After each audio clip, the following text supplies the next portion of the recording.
১৯৯৯ সালের ভয়াবহ ঘূর্ণিঝড় খাদুকুলের বিস্ফোরণ। বিশ্বের সবথেকে লম্বা মানুষ, আবার বিশ্বের খর্বতম মানুষও। এমন কোনো ছবি নেই যা তার সংগ্রহে নেই। গত প্রায় ৩০ বছর ধরে ঘটে যাওয়া দেশ বিদেশের নানান ঘটনার ছবি সংগ্রহ করাই তার নেশা। পূর্ব মেদিনীপুর জেলার এগরার বাসিন্দা দীনবন্ধু নায়েক। তার বাড়ি যেন এক জীবন্ত ইতিহাসের আর্কাইভ। দেওয়াল জুড়ে সাজানো শত শত ছবি। প্রতিটি ছবির পিছনে লুকিয়ে আছে একটি সময়, একটি ঘটনা, একটি গল্প। বাংলা, ইংরেজি ও হিন্দি সংবাদপত্রে প্রকাশিত গুরুত্বপূর্ণ ঘটনার ছবি তিনি কেটে সংগ্রহ করে রাখেন যত্ন করে। আমি সত্য ঘটনার উপরে পাঁচালি বই লিখি এবং সে বইগুলি হাটে বাজারে বিক্রিও করেছি, আজও করি। তবে সেই আমার একজন প্রচ্ছদ তৈরি করেন, তিনি আমাকে বললেন যে দীনবন্ধুবাবু, আপনি এই বই যখন বিক্রি করছেন সেই বই সম্পর্কে অনেক ছবি পাওয়া যায়, আপনি ছবি সংগ্রহ করুন। আমি তাকে জিজ্ঞেস করলাম আমি কোথায় কিভাবে পাবো। না, ওটা আপনি হাওড়া স্টেশনে চলে যাবেন, ওখানে Outlook, frontline, India today, Sunday, বিভিন্ন রকমের পত্রিকা পাওয়া যায়, ইংরেজি পত্রিকা, তাতে ভালো ভালো ছবি পাওয়া যায়। সেই ছবিগুলোকে এনে বড় করে আপনি করতে পারেন। তো আমার এই বই বিক্রিতে অনেক ছবি অনেক জায়গায় দেখিয়েছি। দীনবন্ধু নায়েকের এই শখের কাজ আজ থেকে প্রায় ৩ দশক আগে শুরু।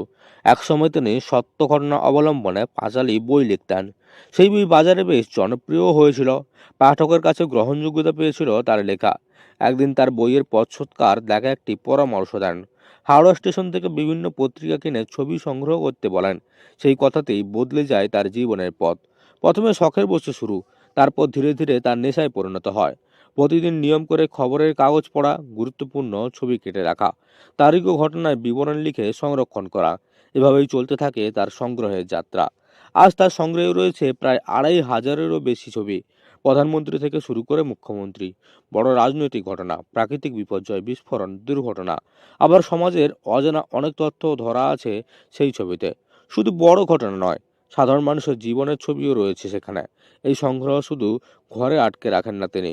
এলাকার বিভিন্ন মেলা, স্কুল, সামাজিক অনুষ্ঠান, নানা জায়গা থেকে তার ডাক আসে। তিনি নিজে পৌঁছে যান তার ছবি নিয়ে, সাজিয়ে তোলেন প্রদর্শনী।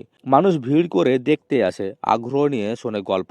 প্রদর্শনীতে শুধু যে ছবি দেখান দীনবন্ধুবাবু এমনটা নয়, প্রতিটি ছবির পিছনে ঘটনা নিজে দাঁড়িয়ে বুঝিয়ে বলেন।